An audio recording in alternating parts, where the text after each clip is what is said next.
New Zealand's isolated and rugged coastline, home to an abundance of seabirds and wildlife.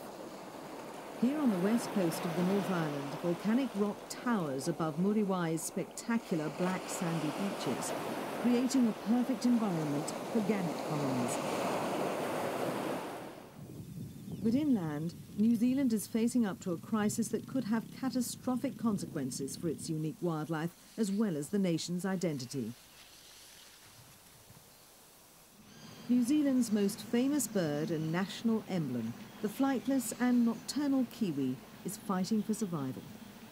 Conservationists are warning that the bird's population is halving every decade, and at this rate of decline, the kiwi could effectively be extinct on the mainland in 10 to 15 years' time. Pretty hit and miss. Dr. Hugh Robertson of the Department of Conservation believes that the full extent of the kiwi's decline is only just being realised, and the government is now taking the kiwi's predicament seriously by funding safe havens. But Dr. Robertson believes one of the biggest dangers facing the bird is public apathy.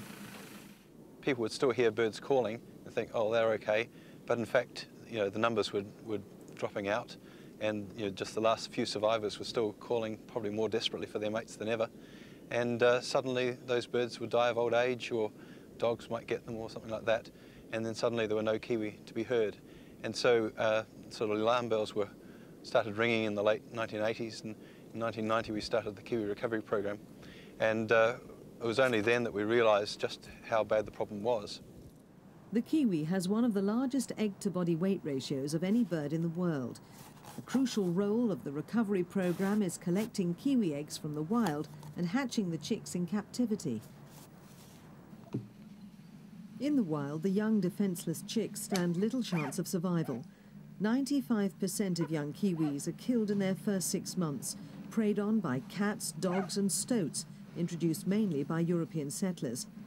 Here at the Rainbow Springs Kiwi House in Rotorua, the birds are nurtured from birth, their health checked, and prepared for release into the wild when they're 6 months old. Okay, that's 296 grams. 290. Operation Nest Egg, sponsored by the Bank of New Zealand, is not only increasing the chance of the chick's survival rate, but also providing a lifeline for the whole species. What we're doing by producing these chicks is buying ourselves time. In 20 or 30 years' time, we're still going to have populations of kiwi thanks to the chicks that we're releasing. Before humans arrived here with predators, New Zealand was a natural bird sanctuary and still has more flightless birds than any other country. To understand how the kiwi can be protected against extinction, it's crucial to track and monitor them in their natural environment. Hugh Robertson and his team go in search of sleeping kiwi that are burrowed deep in the dense undergrowth. Previously found birds are tagged with transmitters on their legs, but where the bush is particularly dense, the radar is unable to pick up the signal.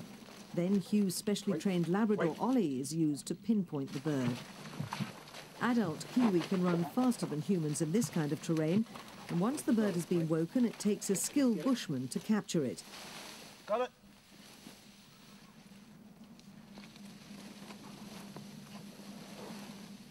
Kiwi are the only birds in the world to have nostrils at the tips of their beaks, and their sense of smell is superb for finding food and sensing danger. Good, thanks. Blood tests and measurements provide crucial information about the bird's diet and growth. Sorts of things we're finding is that wild birds have more calcium in their blood than captive birds, more phosphate as well, so that means that we can change captive diets to try to improve those sorts of chemicals in their blood, which hopefully will make them breed better and survive better in captivity. A Maori Warrior offers a challenge to tourists to enter the marae, or Maori meeting house.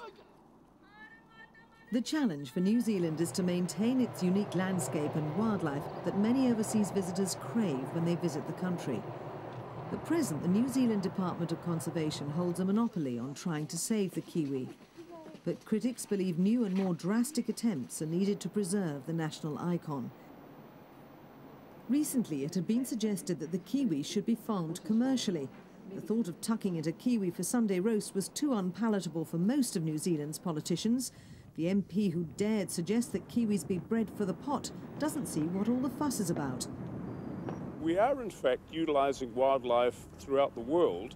Crocodile, for example, has become quite a popular dish in many areas, and yet they were for many, many years an endangered species. So again, when we talk about farming, when we are actually talking about protecting the species and utilising the surplus.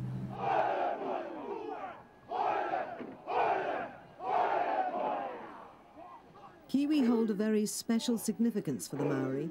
According to tradition, the kiwi is the eldest child of the forest god and provides spiritual protection. I think Maori learnt good lessons when the Moa became extinct, because a Moa was a bird where one bird could feed a whole tribe, or a whole hapu, a whole sub-tribe. And I think when the Moa became extinct, suddenly there was that awakening, and I truly believe that that was the time when the Maori conservation ethic came into being, where they had far more respect for the forest and for the realm of Tāne Whakapiripiri, the god of the forests. Daybreak brings a poignant moment at the Rainbow Springs Kiwi Sanctuary. Kaweke, their 6-month-old chick, is now ready to be released into the wild and learn to fend for himself. As with many endangered species, man has played a major part in the kiwi's plight. From introducing predators to destroying forests and land clearance, man has pushed the kiwi to the edge of extinction. Do you know what happens after Kiwis of the human variety rarely get to see their feathered namesake this close up.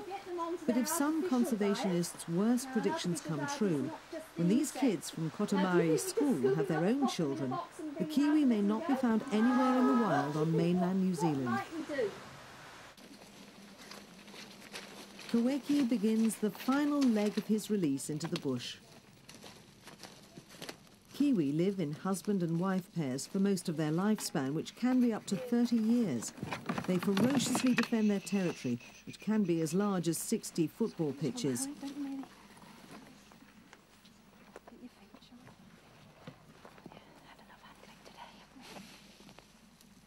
But for now, as Kaweke is released into his new home, the hope is that he'll survive the first 6 months out in the wild.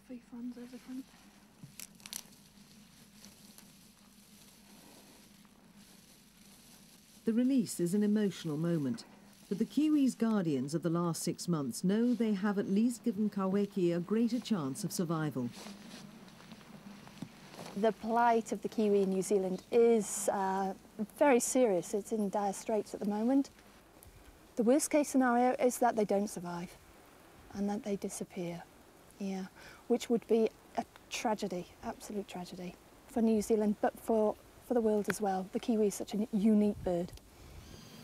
The New Zealand Department of Conservation hopes that it's slowing down the decline of the kiwi. Others believe that far more effective predator control and greater resources are required. Now the future of this unique bird and its natural habitat remains in the balance.